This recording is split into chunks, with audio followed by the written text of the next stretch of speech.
ನನ್ನ ಎಲ್ಲ ಪ್ರೀತಿಯ ಆತ್ಮೀಯ ವಿದ್ಯಾರ್ಥಿ ಮಿತ್ರರೇ, ನೋಡಿ ನಿಮಗೆ ಅಪ್ಲೈಡ್ ಸೈನ್ಸ್ ಡಿಪ್ಲೊಮಾ CET-ನಲ್ಲಿ ಅಪ್ಲೈಡ್ ಸೈನ್ಸ್ ವಿಡಿಯೋಸ್ ಮಾಡ್ತಾ ಇದ್ವಿ. ಅದರಲ್ಲಿ ಲಾಸ್ಟ್ ವಿಡಿಯೋನಲ್ಲಿ properties of gas, heat and properties of gas, ಅದರ ಮೇಲೆ ಒಂದು ವಿಡಿಯೋ ನಿಮಗೆ ನೀಡಿದ್ದೆ. ಅದರದ್ದು ಕಂಟಿನ್ಯೂಷನ್ ಇನ್ನೊಂದು ವಿಡಿಯೋ, ಇದು ಅದರದ್ದು 2ನೇ ವಿಡಿಯೋ. ಇದರಲ್ಲಿ ಮುಗಿಯುತ್ತೆ ಅದು. ನೆಕ್ಸ್ಟ್ ಬೇರೆ ಚಾಪ್ಟರ್ ಸ್ಟಾರ್ಟ್ ಮಾಡೋಣ. ನೋಡಿ, ಲಾಸ್ಟ್ ವಿಡಿಯೋನಲ್ಲಿ ನಾನು ಟೆಂಪರೇಚರ್ ಸ್ಕೇಲ್ ಬಗ್ಗೆ ಹೇಳಿದ್ದೆ. ಟೆಂಪರೇಚರ್ ಕನ್ವರ್ಟ್ ಮಾಡೋದು ಹೆಂಗೆ ಅಂತ ಹೇಳ್ಕೊಟ್ಟಿದ್ದೆ ನಿಮಗೆ. ನೋಡಿ, ನೆಕ್ಸ್ಟ್ ಗ್ಯಾಸ್ ಲಾಸ್ ಅಂತ ಬರ್ತದೆ. ಗ್ಯಾಸ್ ಲಾಸ್ ಅಲ್ಲಿ ದೇರ್ ಆರ್ 3 ಲಾಸ್. ಒಂದು ಬಾಯ್ಲ್ಸ್ ಲಾ, ಎರಡನೇದು ಚಾರ್ಲ್ಸ್ ಲಾ, ಮೂರನೇದು ಗೇ-ಲುಸಾಕ್ಸ್ ಲಾ.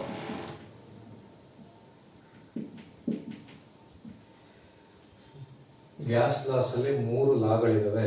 ಒಂದು Boyle's law, Charles law, Gay Lussac's law. ಒಂದೊಂದ್ಸಲಿ Charles law of constant volume ಅಂತಾನು ಕರೀತಾರೆ, ಅಥವಾ ಚಾರ್ಲ್ಸ್ ಲಾ ಫಸ್ಟ್ ಅಂತಾನು ಕರೀತಾರೆ. First Charles law 1. ಇದಕ್ಕೆ this is also called Charles law 2 or Charles law of constant pressure ಅಂತ ಕರೀತಾರೆ.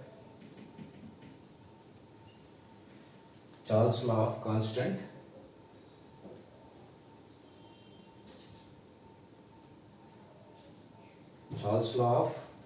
ಅಲ್ಲ, ಚಾರ್ಲ್ಸ್ ಲಾ ಆಫ್ ಪ್ರೆಷರ್ ಅಷ್ಟೇ.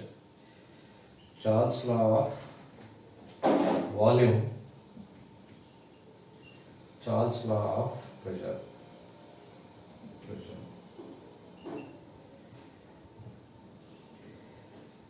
ನೋಡಿ, ಗ್ಯಾಸ್ ಲಾಸ್ ಅಲ್ಲಿ 2 ಇದೆ, 3 ಇದೆ. ಒಂದು Boyle's law, Charles law, Gay Lussac's ಲಾ.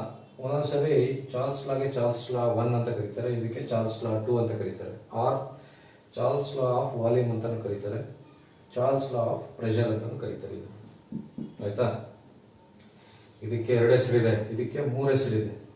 ಒಂದು Gay Lussac's law, Charles law 2, Charles law of pressure ಅಂತ. ಎಲ್ಲ ಒಂದೇ. ಆಯ್ತಾ? ನೋಡಿ, ಈ ಬಾಯ್ಲ್ಸ್ ಲಾ, ಚಾರ್ಲ್ಸ್ ಲಾ ಮತ್ತೆ ಗೇ-ಲುಸಾಕ್ಸ್ ಲಾ ಹೋಗೋಕ್ಕಿಂತ ಮುಂಚೆ ನಿಮಗೆ ಒಂದು ಈ PVT ರಿಲೇಷನ್ ಅಂತ ಬರುತ್ತೆ. PVT relation. ಇಲ್ಲಿ P ಅಂದ್ರೆ ಏನು? ಪ್ರೆಷರ್. V ಅಂದ್ರೆ ಏನು? ವಾಲ್ಯೂಮ್. T ಅಂದ್ರೆ ಏನು? ಟೆಂಪರೇಚರ್. P ಅಂದ್ರೆ ಪ್ರೆಷರ್, V ಅಂದ್ರೆ ವಾಲ್ಯೂಮ್, T ಅಂದ್ರೆ ಟೆಂಪರೇಚರ್. ಆ PVT ರಿಲೇಷನ್ ಏನಪ್ಪಾ ಅಂತಂದ್ರೆ, ನೋಡಿ, PV/T is equal to constant. Or ಇದನ್ನ P1 V1/T1 is equal to P2 V2/T2 ಅಂತ ಬರೀಬಹುದು. ನೋಡಿ, ಇದ್ರ ಮೇಲೆ ಒಂದು ಪ್ರಾಬ್ಲಮ್ ಕೇಳೋ ಚಾನ್ಸಸ್ ಇರ್ತದೆ. PVT ರಿಲೇಷನ್ ಮೇಲೆ ಏನಾದ್ರು ಪ್ರಾಬ್ಲಮ್ ಕೇಳಿದ್ರೆ PV/T is equal to constant or P1 V1/T1 is equal to P2 V2/T2. ಇದನ್ನ ಯೂಸ್ ಮಾಡ್ಕೊಂಡ್ರೆ ಒಂದು ಪ್ರಾಬ್ಲಮ್ ಸಾಲ್ವ್ ಮಾಡ್ಬೋದು, ಏನಾರು ಕೇಳಿದ್ರೆ. ಆಯ್ತಾ? ಇಲ್ಲಿ P ಅಂದ್ರೆ ಪ್ರೆಷರು, V ಅಂದ್ರೆ ವಾಲ್ಯೂಮ್, T ಅಂದ್ರೆ ಟೆಂಪರೇಚರು. ಆಮೇಲೆ ಟೆಂಪರೇಚರ್ ಯಾವಾಗಲೂ ಡಿಗ್ರಿ ಕೆಲ್ವಿನಲ್ಲಿ ಇರಬೇಕು, ನೆನ್ಪಿಟ್ಕೊಳ್ಳಿ. ಆಯ್ತಾ? ನೋಡಿ, ಇದು PVT ರಿಲೇಷನ್. ಈಗ ನಿಮಗೆ ಈ ಲಾಗಳಿಗೆ ಬರೋಣ.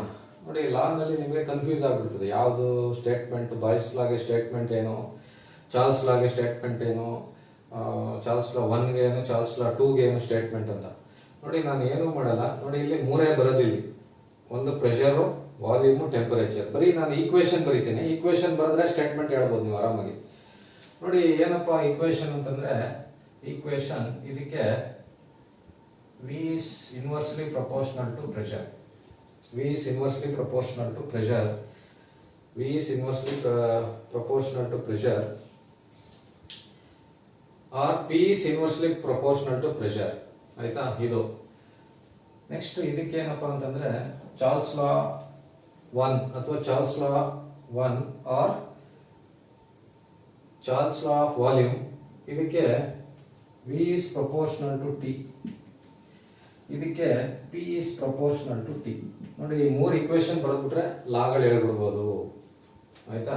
ನೋಡಿ ಹೆಂಗಪ್ಪ ಹೇಳೋದು ಅಂತಂದ್ರೆ ನಿಮಗೆ ಇರೋದು ಒಂದು ಪ್ರೆಷರು, ವಾಲ್ಯೂಮು, ಟೆಂಪರೇಚರ್ ಆಯ್ತಾ. ಒಂದು ಪ್ರೆಷರು, ವಾಲ್ಯೂಮು ಮತ್ತೆ ಟೆಂಪರೇಚರ್. ಈಗ ಯಾವ್ದು ಬರ್ದಿದ್ದೀನಿ? ವಾಲ್ಯೂಮ್ ಮತ್ತೆ ಪ್ರೆಷರ್ ಬರ್ದಿದ್ದೀನಿ. ಯಾವ್ದು ಬರ್ದಿಲ್ಲ? ಟೆಂಪರೇಚರ್. ಯಾವ್ದು ಬರ್ದಿಲ್ಲ? ಅದು ಕಾನ್ಸ್ಟೆಂಟ್ ಇರ್ತದೆ. At constant temperature, at constant T. ನೋಡಿ ಇದರದ್ದು ಸ್ಟೇಟ್ಮೆಂಟ್ ಹೇಳ್ಬೇಕು ಅಂತಂದ್ರೆ at constant temperature volume of a gas is inversely proportional to pressure ಅಂತ. ಏನು?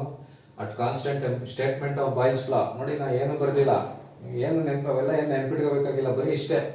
V is inversely proportional to P, V is directly proportional to T, P is directly. ಇಷ್ಟು ನೆನ್ಪಿಟ್ಕೊಂಡ್ರೆ ಸಾಕು. ಮೊದಲನೇದು ಬಾಯ್ಲ್ಸ್ ಲಾ, ಎರಡನೇದು ಚಾರ್ಲ್ಸ್ ಲಾ, ಮೂರನೇದು ಗೇ-ಲುಸಾಕ್ಸ್ ಲಾ. ಸರಿನಾ? ನೋಡಿ ಏನು statement? At constant temperature volume of a gas is inversely proportional to pressure. ಇದಕ್ಕೇನು? ನೋಡಿ ವಿ ಐತೆ, ಟಿ ಐತೆ, ಯಾವುದಿಲ್ಲ? ಪ್ರೆಷರ್ ಇಲ್ಲ. At constant pressure volume of a gas is directly proportional to temperature. At constant P ಅಂತ ಬರೀತೀನಿ. Gay Lussac's law, at constant volume. ನೋಡಿ P ಐತೆ, ಟಿ ಐತೆ, ವಿ ಇಲ್ಲ. At constant volume pressure is directly proportional to temperature. ನೋಡಿ ನೀವು ಏನು ಯಾವ ಸ್ಟೇಟ್ಮೆಂಟ್ ಗಟ್ ಮಾಡಬೇಕಾಗಿಲ್ಲ, ಏನೂ ಇಲ್ಲ. ಜಸ್ಟ್ ಏನಪ್ಪಾ ಅಂತಂದ್ರೆ ನೋಡಿ ಬಿ ಸಿ ಜಿ. ಬಿ ಅಂದ್ರೇನು? Boyle's law. ಸಿ ಅಂದ್ರೇನು? Charles law. ಜಿ ಅಂದ್ರೇನು? Gay Lussac's law. ಇದಕ್ಕೇನು? V is inversely proportional to 1/p. ಇದಕ್ಕೇನು? V is proportional to T. ಇದಕ್ಕೇನು? ಪಿ ಇಸ್ ಜಸ್ಟ್ ಇಷ್ಟು ನೆನ್ಪಿಟ್ಕೊಂಡ್ರೆ ಸಾಕು. ನೋಡಿ Boyle's law, at constant temperature volume of a gas is inversely proportional to pressure. Charles law, at constant pressure volume of a gas is directly proportional to temperature.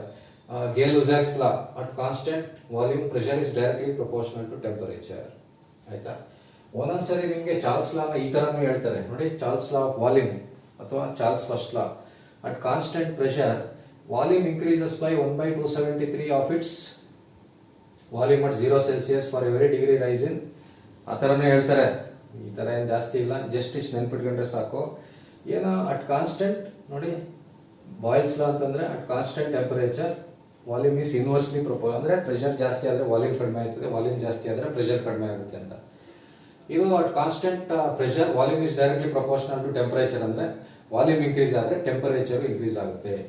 ಗೇ-ಲುಸಾಕ್ಸ್ ಲಾ ಅಂತಂದ್ರೆ at constant volume. ನೋಡಿ ಯಾವ್ದಾವ್ದ್ರಲ್ಲಿ ಯಾವ್ದಾವ್ದು ಕೇಳ್ತಾರೆ, ಪ್ರಶ್ನೆ ಬರುತ್ತೆ ನೋಡಿ. Last exam ಅಲ್ಲಿ ಒಂದು ಕೇಳಿದ್ದಾರೆ ಇದರಲ್ಲಿ, ಇದ್ರ ಮೇಲೆ ಪ್ರಶ್ನೆ. ಬಾಯ್ಲ್ಸ್ ಲಾ ಏನು ಅಂತ ಕೇಳಿದ್ದಾರೆ. At constant temperature volume is inversely proportional to pressure. ನೋಡಿ ಸ್ಟೇಟ್ಮೆಂಟ್ ನೆನ್ಪಿಟ್ಕೋಬೇಕು. ಸ್ಟೇಟ್ಮೆಂಟ್ ನೆನ್ಪಿಟ್ಕೋಬೇಕು ಅಂದ್ರೆ ಬರೀ ಇಷ್ಟು ಸಾಕು ಅಲ್ವಾ? ಅರ್ಥ ಆಯ್ತಾ? ನೋಡಿ ಈ ಮೆಥಡ್ ಯೂಸ್ ಮಾಡ್ಕೊಳ್ಳಿ, ಆರಾಮಾಗಿ ಯಾವ ಪ್ರಶ್ನೆ ಕೇಳಿದ್ರು ಆನ್ಸರ್ ಮಾಡ್ಬೋದು. ನೋಡಿ ಬಾಯ್ಲ್ಸ್ ಲಾ ಹೇಳ್ಬೇಕಂದ್ರೆ V is inversely proportional to P. ಯಾವಾಗ? At constant temperature. ಇನ್ನು ಕೊಟ್ಟಿಲ್ಲ ನಾನು ಅಟ್ ಕಾನ್ಸ್ಟೆಂಟ್ ಟೆಂಪರೇಚರ್ ಅಂತ. ಪಿ ವಿ ಟಿ ಮೂರೇ ಇರೋದು. ಪಿ ಐತೆ, ವಿ ಐತೆ, ಯಾವ್ದಿಲ್ಲ, ಟಿ ಅದು ಕಾನ್ಸ್ಟೆಂಟ್ ಇರ್ತದೆ. ಇದಕ್ಕೆ ನೋಡಿ ವಿ ಐತೆ, ಟಿ ಐತೆ, ಯಾವ್ದಿಲ್ಲ, ಪಿ ಕಾನ್ಸ್ಟೆಂಟ್. ಪಿ ಐತೆ, ಟಿ ಐತೆ, ಯಾವ್ದಿಲ್ಲ, ವಿ ಕಾನ್ಸ್ಟೆಂಟ್. ನೋಡಿ ಈ ತರ ನೆನ್ಪಿಟ್ಕೋಬೇಕು. ಆಯ್ತಾ? ನೋಡಿ ಇದನ್ನ ಸ್ವಲ್ಪ ಜನರಲ್ ಫಾರ್ಮ್ ಅಲ್ಲಿ ಬರೆದ್ರೆ, ಜನರಲ್ ಫಾರ್ಮ್ ಅಲ್ಲಿ ಈ ತರ ಬರೀತಾರೆ. ಕ್ರಾಸ್ ಮಲ್ಟಿಪ್ಲೈ ಮಾಡಿದ್ರೆ P1 V1 is equal to P2 V2. ಯಾಕಂದ್ರೆ ಟೆಂಪರೇಚರ್ ಕಾನ್ಸ್ಟೆಂಟ್ ಅಲ್ವಾ, ಅದಕ್ಕೆ. ಇದಕ್ಕೆ ಪ್ರೆಷರ್ ಕಾನ್ಸ್ಟೆಂಟ್ ಆಗಿರೋದ್ರಿಂದ V1/T1 is equal to V2/T2 ಅಂತ ಬರೀತಾರೆ. ಇದಕ್ಕೆ P1/T1 is equal to P2/T2 ಅಂತ ಬರೀತಾರೆ. ನೋಡಿ this is regarding gas laws. ನೋಡಿ ಗ್ಯಾಸ್ ಲಾಸ್ ಬಗ್ಗೆ ಇಷ್ಟು ನೆನ್ಪಿಟ್ಕೊಂಡ್ರೆ ಸಾಕು. ಒಂದು ಏನಾರ ಪ್ರಶ್ನೆ ಬಂದ್ರೆ ಆರಾಮಾಗಿ ಆನ್ಸರ್ ಮಾಡೋದು. ನೋಡಿ ಪ್ರಶ್ನೆ ಹೆಂಗ್ ಬೇಕಾದ್ರೆ ಕೇಳ್ಬೋದು ಅವರು, ಹೆಂಗಾದ್ರೂ ಕೇಳಿ. ನೋಡಿ ಆಲ್ಮೋಸ್ಟ್ ಎಲ್ಲ ಇನ್ಫಾರ್ಮೇಶನ್ ಇದರಲ್ಲಿದೆ. ಈ ಶಾರ್ಟ್ ಕಟ್ ಹೆಂಗ್ ನೆನ್ಪಿಟ್ಕೊಳ್ಳೋದು ಅದು ಇದೆ. ನೋಡಿ B C G. B C G ಅಂದ್ರೆ ನೋಡಿ B C G increasing order ಇದೆ. A B C D. B ಆದ್ಮೇಲೆ ಸಿ, ಸಿ ಆದ್ಮೇಲೆ ಜಿ ತಾನೇ ಬರೋದು. ಜಿ ಅಂದ್ರೆ ಡಿ ಇ ಬರ್ತದೆ, ಡಿ ಇ ಎಫ್ ಅಂದ್ರೆ ಇನ್ಕ್ರೀಸಿಂಗ್ ಆರ್ಡರ್ ಇದೆ. ನೀವು ಸಿ ಬಿ ಜಿ ಹಂಗೆ ನೆನ್ಪಿಟ್ಕೊಂಡ್ರೆ ಕಷ್ಟ. ಅದಕ್ಕೆ ವಿ ಸಿ ಜಿಗೆ ನೋಡಿ V is inversely proportional to pressure, V is directly proportional to temperature, P is directly proportional to temperature. ನೋಡಿ this is regarding gas loss.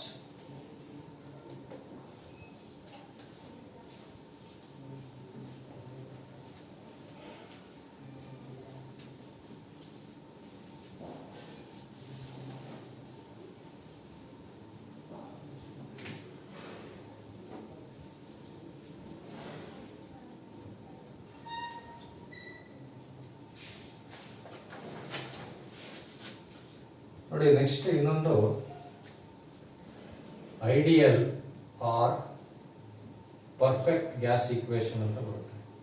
Perfect gas equation, ideal or perfect gas equation ನೋಡಿ. P V is equal to N R T, ಇದು formula. Ideal or perfect gas equation ಅಂದ್ರೆ P V is equal to N R T. ಇಲ್ಲಿ P ಅಂದ್ರೆ ಏನು? Pressure. V ಅಂದ್ರೆ volume. N ಅಂದ್ರೆ mass ಅಥವಾ number of moles, molecules in a substance ಅಂತ. Mass or molecules in a substance ಅದು ಹೇಳ್ತಾರೆ, ಮಾಲಿಕ್ಯೂಲ್ಸ್. ಆರ್ ಅಂದ್ರೆ ಗ್ಯಾಸ್ ಕಾನ್ಸ್ಟೆಂಟ್, ಆರ್ ಅಂದ್ರೆ ಗ್ಯಾಸ್ ಕಾನ್ಸ್ಟೆಂಟ್, ಟಿ ಅಂದ್ರೆ temperature. Ideal gas equation or perfect gas equation ಅಂದ್ರೆ P V is equal to N R T, where P is pressure, V is volume, N is number of molecules in a substance, R ಅಂದ್ರೆ gas constant ಅಥವಾ ಒಂದೊಂದ್ಸರಿ N ಬದಲು M ಅಂತಾನೆ ಹೇಳ್ತಾರೆ, mass ಅಂತನು. R ಅಂದ್ರೆ gas constant, T ಅಂದ್ರೆ temperature. ನೋಡಿ ಇದರಲ್ಲಿ ಒಂದು ಎನ್ ಟಿ ಪಿ ಅಂತ ಬರುತ್ತೆ. N T P, N T P ಅಂದ್ರೆ ನಾರ್ಮಲ್ ಟೆಂಪರೇಚರ್ ಅಂಡ್ ಪ್ರೆಷರ್.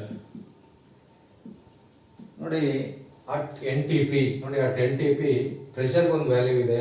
ಅಂದ್ರೆ ಒಂದು ಯಾವುದೋ ಒಂದು ಪಾಯಿಂಟ್, ಅದು ಆ ಪಾಯಿಂಟ್ ಅಲ್ಲಿ ಒಂದು ಪ್ರೆಷರ್ ಏನೋ ವ್ಯಾಲ್ಯೂ ಇರ್ತದೆ, ಟೆಂಪರೇಚರ್ ಏನೋ ಒಂದು ವಾಲ್ಯೂಮ್ ಇದೆ, ವಾಲ್ಯೂಮ್ದು ಒಂದು ಏನೋ ನಂಬರ್ ಇದೆ, ವ್ಯಾಲ್ಯೂ ಇದೆ, ಆಯ್ತಾ. ಅದೇನೇನು ಅಂತ ಬರೀತಾರೆ, ಇದು ನೆನ್ಪಿಟ್ಕೋಬೇಕು, ಕೇಳ್ತಾರೆ ಇದನ್ನ.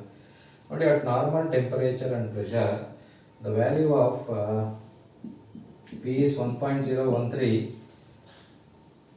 bar, or this is also equal to 1.013 into 10 to the power 5 Pascal, or 1.013 into 10 to the power 5 Newton per meter square, or 101.3 kilo newton per metre square. ನೋಡಿ ಎಲ್ಲ ನೆನ್ಪಿಟ್ಕೋಬೇಕು. ಎಕ್ಸಾಂಪಲ್ ಏನು ಮಾಡ್ತಾರೆ, ಯಾವುದೋ ಇದೊಂದು ಕಲ್ತಿರ್ತೀರ, ನೋಡಿ ಇದರಲ್ಲಿ ಕೊಟ್ಬಿಡ್ತಾರೆ, ಅರ್ಥ ಆಯ್ತಾ? ಎಲ್ಲ ನೆನ್ಪಿಟ್ಕೋಬೇಕು. 1.013 ಬಾರ್ ಅಥವಾ ಕನ್ವರ್ಷನ್ ಮಾಡೋದು ಗೊತ್ತಿರಬೇಕು. ನೆಕ್ಸ್ಟ್ ವಾಲ್ಯೂಮ್ ಅಂದ್ರೆ 22.4 into 10 to the power -3 metre cube, ನೆನ್ಪಿಟ್ಕೊಳ್ಳಿ. 22.4 into 10 to the power -3 metre cube volume. Temperature ಅಂದ್ರೆ 273 degree kelvin, 273 degree kelvin, or ಬೇಕಂದ್ರೆ ಇದು 0 ಡಿಗ್ರಿ ಸೆಂಟಿಗ್ರೇಡ್ ಅಂತಾನೆ ಹೇಳ್ಬೋದು. ನೋಡಿ ಈ ವ್ಯಾಲ್ಯೂಸ್ ನೆನ್ಪಿಟ್ಕೋಬೇಕು. ನಾರ್ಮಲ್ ಟೆಂಪರೇಚರ್ ಅಂಡ್ ಪ್ರೆಷರ್ ಅಂತಂದ್ರೆ at this point what is pressure, value of pressure ಅಂದ್ರೆ 1.013 bar, or 1.013 into 10 to the power 5 pascal. Pascal ಅಂದ್ರೂ ಒಂದೇ, ನ್ಯೂಟನ್ ಪರ್ ಮೀಟರ್ ಸ್ಕ್ವೇರ್ ಅಂದ್ರೂ ಒಂದೇ, or 101.3 kilo newton per metre square. The value of volume is 22.4 into 10 to the power -3 meter cube. The value of temperature is 273 degree Kelvin. This is regarding ideal gas equation or perfect gas equation. ನೋಡಿ values ನೆನ್ಪಿಟ್ಕೊಳ್ಳಿ.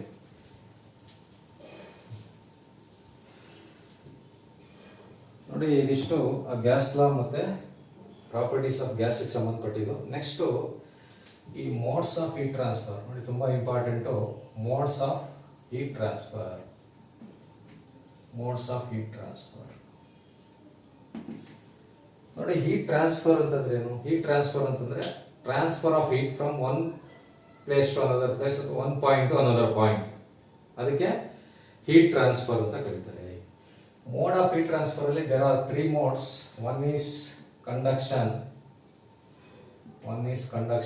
second one convection, third one radiation. Conduction, convection, radiation. Conduction, convection, radiation. These are the 3 modes of heat transfer. ಈಗ what is conduction, what is convection, what is radiation? ಎಲ್ಲ ಏನಪ್ಪಾ ಅಂತಂದ್ರೆ heat transfer ಮಾಡುವಂತ ಮೋಡ್ಗಳು ಬೇರೆ ಬೇರೆ, ಆಯ್ತಾ. ನೋಡಿ ಕಂಡಕ್ಷನ್ ಅಂತಂದ್ರೆ ಏನಪ್ಪಾ ಅಂತಂದ್ರೆ it is the transfer of heat from one point to another point without actual movement of heated particles. Without transfer of heat from one point to another point, transfer of heat from one point to another point without movement of heated particles, without movement of heated particles. ನೋಡಿ ಹಂಗಂದ್ರೆ ಏನಪ್ಪಾ ಅಂತಂದ್ರೆ heated particles move ಆಗಲ್ಲ, just ಹಂಗೆ transfer ಆಗ್ಬಿಡ್ತದೆ. ನೋಡಿ example, best example ಏನಪ್ಪಾ ಅಂತಂದ್ರೆ ಹೀಟಿಂಗ್ ಆಫ್ ಮೆಟಲ್ಸ್. ಇದು ಐರನ್ ರಾಡ್ ಅನ್ಕೊಳ್ಳಿ, ಐರನ್ ರಾಡ್ ನ ಸುಮ್ಮನೆ ಬೆಂಕಿಗೆ ಇಲ್ಲಿಟ್ಟಾಗ ನಮಗೆ ಸ್ವಲ್ಪ ಹೊತ್ತಾದ್ಮೇಲೆ ಇಲ್ಲಿ ಬಿಸಿ ಆಯ್ತಾ ಇರ್ತದೆ. ಅಂದ್ರೆ ಹೀಟ್ ಇಲ್ಲಿಂದ ಇಲ್ಲಿಗೆ ಟ್ರಾನ್ಸ್ಫರ್ ಆಟೋಮೆಟಿಕ್ ಆಗಿ ಹಂಗೆ ಬರ್ತಾ ಇರ್ತದೆ. ಬಟ್ ಹೀಟೆಡ್ ಪಾರ್ಟಿಕಲ್ಸ್ ಮೂವ್ ಆಗಲ್ಲ. ಇದು ಹೀಟ್ ಅಲ್ಲಿಂದ ಇಲ್ಲಿಗೆ ಹಂಗೆ ಟ್ರಾನ್ಸ್ಫರ್ ಆಗ್ಬಿಡ್ತಾ ಇದೆ. ಹೀಟೆಡ್ ಪಾರ್ಟಿಕಲ್ಸ್ ಮೂವ್ ಆಗಲ್ಲ. ಇದಕ್ಕೆ ಏನಂತ ಕರೀತಾರೆ? Conduction. Transfer of heat from one point another point without actual movement of heated ಪಾರ್ಟಿಕಲ್ಸ್ಗೆ ಏನಂತ ಕರೀತಾರೆ? ಕಂಡಕ್ಷನ್ ಅಂತ ಕರೀತಾರೆ. ಎಕ್ಸಾಂಪಲ್ ಏನು? Heating of all metals. ಯಾವುದೇ ಒಂದು ಮೆಟಲ್ನ ಹೀಟ್ ಮಾಡಿದ್ರೆ ಅದೇನಂತ ಕರೀತಾರೆ? ಕಂಡಕ್ಷನ್. ಆಮೇಲೆ ಕಂಡಕ್ಷನ್ಗೆ ಒಂದಷ್ಟು ಪ್ರಾಕ್ಟಿಕಲ್ ಎಕ್ಸಾಂಪಲ್ ಇದೆ. ಏನಪ್ಪಾ ಅಂತಂದ್ರೆ ಒಂದು ಡೇವಿಸ್ ಸೇಫ್ಟಿ ಲ್ಯಾಂಪ್ ಅಂತ, ಹಿಂದಿನ ಕಾಲದಲ್ಲಿ ಒಂದಿತ್ತು ಹಳೆಯದು, Davis safety lamp. This is based on the principle of conduction. Conduction ಮೇಲೆ ವರ್ಕ್ ಮಾಡ್ತದೆ. ಆಮೇಲೆ ಥರ್ಮಸ್ ಫ್ಲಾಸ್ಕ್ ಇದೆ ನೋಡಿ, ದಟ್ ಈಸ್ ಆಲ್ಸೋ. ಮತ್ತೆ surface film. These are the practical examples of conduction. ಯಾವ್ದಾದ್ರು ಡೇವಿಸ್ ಸೇಫ್ಟಿ ಲ್ಯಾಂಪ್ ಕೇಳ್ಬಿಡ್ತಾರೆ. Davis safety lamp, thermos flask ಮತ್ತೆ surface film. Standard ಇವೇ ಕೇಳೋದು, ಬೇರೆ ಏನು ಕೇಳಲ್ಲ. ಇನ್ನೊಂದು ಏನಪ್ಪಾ ಅಂತಂದ್ರೆ heating of all metals. General ಆಗಿ ಹೀಟಿಂಗ್ ಆಫ್ ಆಲ್ ಮೆಟಲ್ಸ್ ಅನ್ಬೋದು. ಪ್ರಾಕ್ಟಿಕಲ್ ಎಕ್ಸಾಂಪಲ್ಸ್ ಯಾವಪ್ಪ ಅಂದ್ರೆ Davy's safety lamp, thermos flask ಮತ್ತೆ ಸರ್ಫೇಸ್ ಫಿಲ್ಮ್. ನೆಕ್ಸ್ಟ್ ಕನ್ವೆಕ್ಷನ್ ಬರೋಣ. ನೋಡಿ ಕಂಡಕ್ಷನ್ ಅಂತಂದ್ರೆ it is the transfer of heat without movement of heated particles ಅಲ್ವಾ. Convection ಅಂತಂದ್ರೆ it is the transfer of heat from one point to another point with actual movement of heated particles. Transfer of heat from one point to another point with actual movement of heated particles. Actual movement of heated particles. ನೋಡಿ ತುಂಬಾ ತುಂಬಾ ಚೆನ್ನಾಗಿದೆ ಇದು.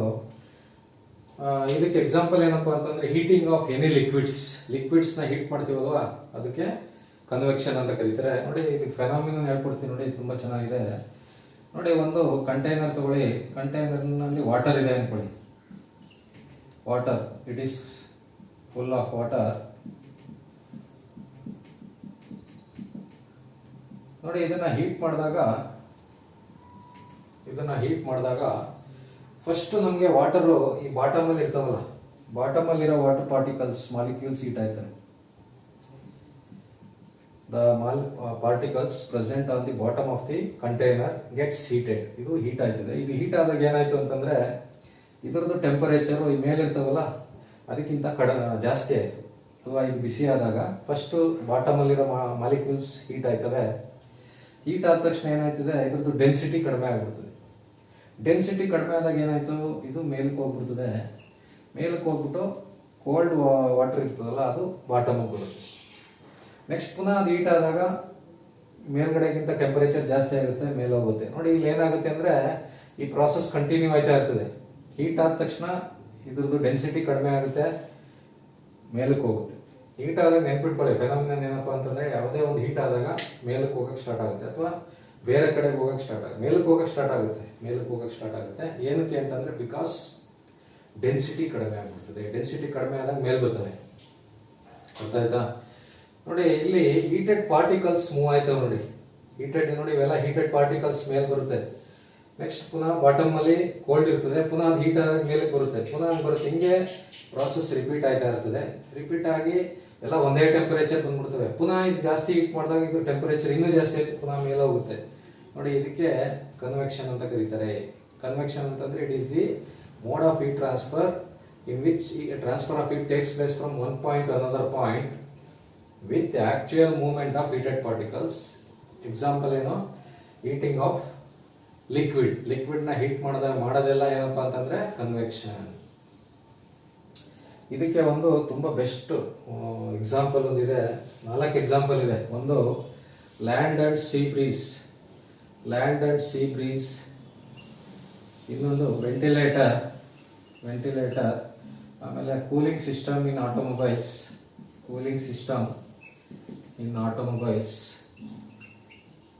ಈ ಕಾರಲ್ಲಿ ಬಸ್ಸಲ್ಲಿ cooling system ಇರ್ತಾವಲ್ಲ ಅದು ರೇಡಿಯೇಷನ್, ಕನ್ವೆಕ್ಷನ್.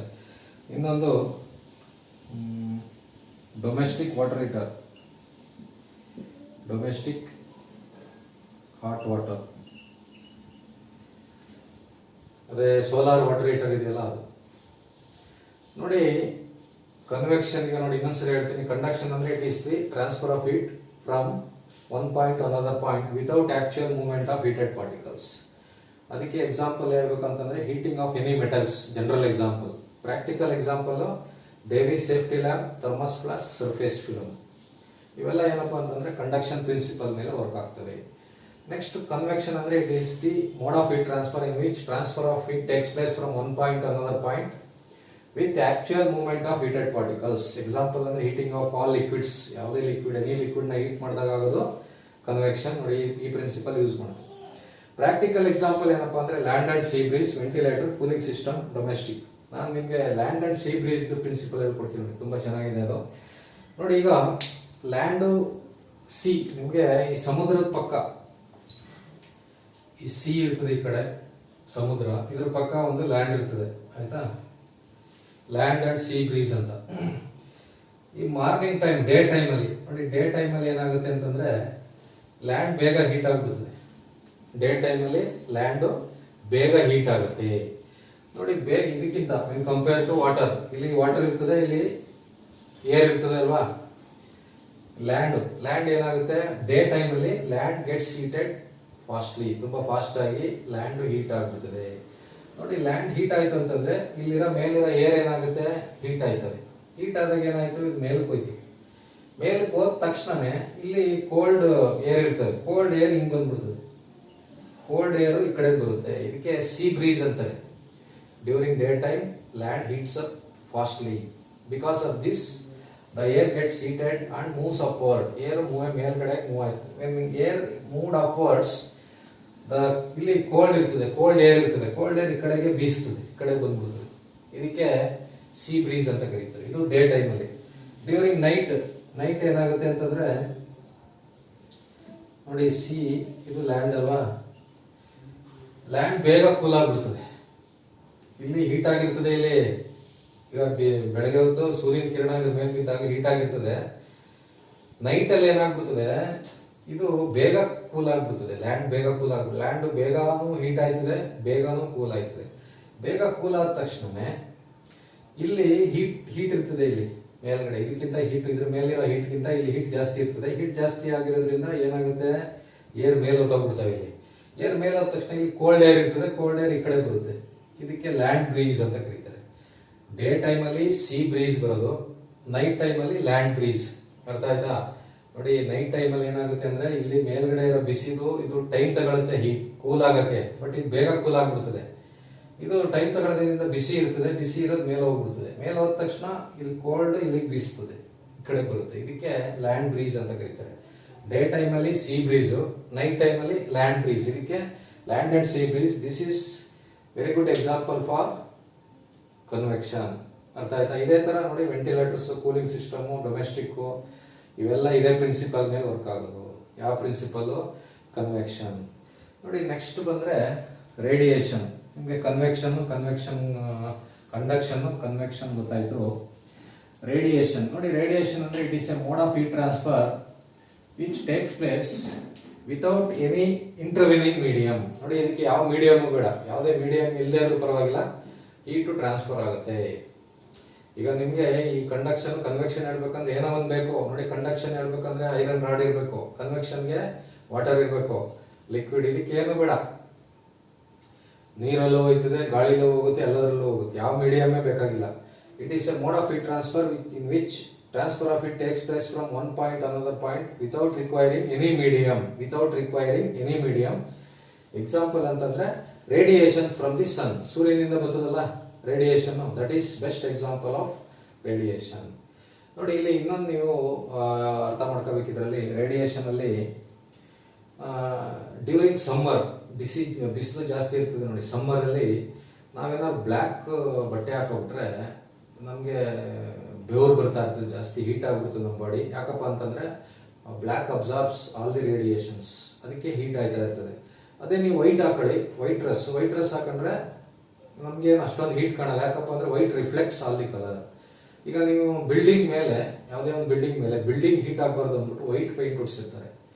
ಏನಕ್ಕೆ ಅಂತಂದರೆ white reflects all the colour. ಅದೇ ನೀವು ಸೋಲಾರ್ ಪ್ಯಾನಲ್ ನೋಡಿದ್ರೆ ಬ್ಲ್ಯಾಕ್ ಹಾಕಿರ್ತಾರೆ, ಏನಕ್ಕೆ? ಅಬ್ಸರ್ವ್ ಆಗಲಿ ಅಂತ. ಅರ್ಥ ಆಯ್ತಾ? ನೋಡಿ, ಇದ್ರ ಮೇಲೆ ಒಂದು ಪ್ರಶ್ನೆ ಗ್ಯಾರಂಟಿ ಇರ್ತದೆ. ಮೋಡ್ ಆಫ್ ಹೀಟ್ ಟ್ರಾನ್ಸ್ಫರಲ್ಲಿ ಕಂಡಕ್ಷನ್ ಅಂದರೆ ಏನು, ಕನ್ವೆಕ್ಷನ್ ಅಂದರೆ ಏನು, ರೇಡಿಯೇಷನ್ ಅಂದರೆ ಏನು, ಮತ್ತು ಕಂಡಕ್ಷನ್ನು ಎಕ್ಸಾಂಪಲ್ಸು, ಪ್ರಾಕ್ಟಿಕಲ್ ಎಕ್ಸಾಂಪಲ್ಸು. ಇದು ಕನ್ವೆಕ್ಷನ್ ಅಂದರೆ ಏನು, ಅದರದ್ದು ಎಕ್ಸಾಂಪಲ್ಲು, ಪ್ರಾಕ್ಟಿಕಲ್ ಅಪ್ಲಿಕೇಶನ್ಸ್ ಏನೇನು, ಮತ್ತು ರೇಡಿಯೇಷನ್ ಅಂದರೆ ಏನು. ನೋಡಿ, ಇಷ್ಟು ನೆನ್ಪಿಟ್ಕೊಂಡ್ರೆ ಸಾಕು. ಆರಾಮಾಗಿ ಹೀಟ್ ಆ್ಯಂಡ್ ಪ್ರಾಪರ್ಟೀಸ್ ಆಫ್ ಗ್ಯಾಸಲ್ಲಿ ನೋಡಿ 2ನೇ ವಿಡಿಯೋ ಇದು. ನಿಮ್ಗೆ ಏನು ಸಿಲೆಬಸ್ ಇದೆ ಅಷ್ಟು ಆಲ್ಮೋಸ್ಟ್ ನಿಮಗೆ ಎಕ್ಸಾಮ್ಗೆ ಏನೇನು ಬೇಕು ಅದನ್ನೇ ನಾನು ಜಾಸ್ತಿ ಮಾಡ್ತಾ ಇರೋದು. ತುಂಬ ಇನ್ಡೆಪ್ತು ಹೋಗ್ತಾ ಇಲ್ಲ, ತುಂಬ ಸಿಂಪಲ್ಲು ಇಲ್ಲ, ಎರಡರ ಮಧ್ಯೆ ಇದೆ. ಒಟ್ಟಿನಲ್ಲಿ ನಿಮ್ಗೆ ಏನೇನು ಇನ್ಫಾರ್ಮೇಷನ್ ಬೇಕು ಆಲ್ಮೋಸ್ಟ್ ಎಲ್ಲನೂ ಕೊಡ್ತಾ ಇದ್ದೀನಿ. ನಿಮಗೆ ಪೇಪರ್ ಸಾಲ್ವ್ ಮಾಡ್ತೀನಿ, ಅಲ್ಲಿ ತನಕ ಇದು ಓದ್ಕೊತಾ ಇರ್ಬೇಕು ನೀವು, ಸರಿನಾ? ನೋಡಿ, ಇಷ್ಟು ಹೇಳ್ತಾ ಈ ಕ್ಲಾಸ್ ಮುಗಿಸೋಣ. ಎಲ್ಲರಿಗೂ ಒಳ್ಳೇದಾಗಲಿ, ಆಲ್ ದ ಬೆಸ್ಟ್. ವೀಡಿಯೋಸ್ನ ಚೆನ್ನಾಗಿ ನೋಡಿ. ನಿಮಗೆ ಕ್ವಶನ್ ಪೇಪರ್ ಸಾಲ್ವ್ ಮಾಡೇ ಮಾಡ್ತೀನಿ. ಎಲ್ಲ ಕೇಳ್ತಾ ಇದ್ದಾರೆ ಕ್ವಶನ್ ಪೇಪರ್ ಸಾಲ್ವ್ ಮಾಡಿ ಅಂತ. ಒಂದು 2 ದಿವಸದಲ್ಲಿ ಸಾಲ್ವ್ ಮಾಡೋಣ. ಅಲ್ಲಿ ತನಕ ನೀವೇನು ಮಾಡಬೇಕು, ನನ್ನ ವೀಡಿಯೋಸ್ ಎಲ್ಲ ನೋಡ್ಬೇಕು. ನೋಡಿ, ತುಂಬ ಯೂಸ್ ಆಗೋಂಥ ವೀಡಿಯೋಸ್ ಕೊಟ್ಟಿದ್ದೇನೆ. ನೀವು ಕ್ವಶನ್ ಪೇಪರ್ ಸಾಲ್ವ್ ಮಾಡಿ ಅಂತ ಹೇಳ್ತೀರಾ ನನಗೆ. ನಾನು ಆ್ಯಕ್ಚುಲಿ ಒಂದು 3-4 ಮಂತ್ಸ್ ಹಿಂದೆನೇ ಮ್ಯಾಟ್ರಿಸಿಸ್ ಆ್ಯಂಡ್ ಡಿಟರ್ಮಿನೆಂಟ್ಸ್ದು ಕ್ವಶನ್ಸು 6 ಪ್ರಶ್ನೆನೂ ಸಾಲ್ವ್ ಮಾಡಿದ್ದೀನಿ. ಆಮೇಲೆ ಲಿಮಿಟ್ಸ್ದು ಸಾಲ್ವ್ ಮಾಡಿದ್ದೀನಿ. ಬಟ್ ಅದು ಯಾರು ನೋಡ್ತಾ ಇಲ್ಲ ಜಾಸ್ತಿ. ನಾನು ಯಾರು ನೋಡ್ತಾ ಇಲ್ವಲ್ಲ ಅಂತ ಅದನ್ನು ಮಾಡೋಕ್ಕೋಗಿಲ್ಲ ನಾನು. ಅರ್ಥ ಆಯ್ತಾ? ನಿಮಗೆ ಅದನ್ನು ಖಂಡಿತ ಮಾಡ್ಕೊಡ್ತೀನಿ. ರಿವಿಷನ್ ಥರ ಒಂದು ಎಕ್ಸಾಮ್ ಪೇಪರ್ ಸಾಲ್ವ್ ಮಾಡೇ ಮಾಡ್ತೀನಿ. ನಂದೆಲ್ಲ ವೀಡಿಯೋಸ್ ನೋಡಿದ್ರೆ ನಿಮಗೆ ತುಂಬ ಯೂಸ್ ಆಯ್ತದೆ. ಆಯಿತಾ ಅಂತ ಹೇಳ್ತಾ ಈ ಕ್ಲಾಸ್ ಮುಗಿಸೋಣ. ಎಲ್ಲರಿಗೂ ಒಳ್ಳೆಯದಾಗಲಿ. All the best.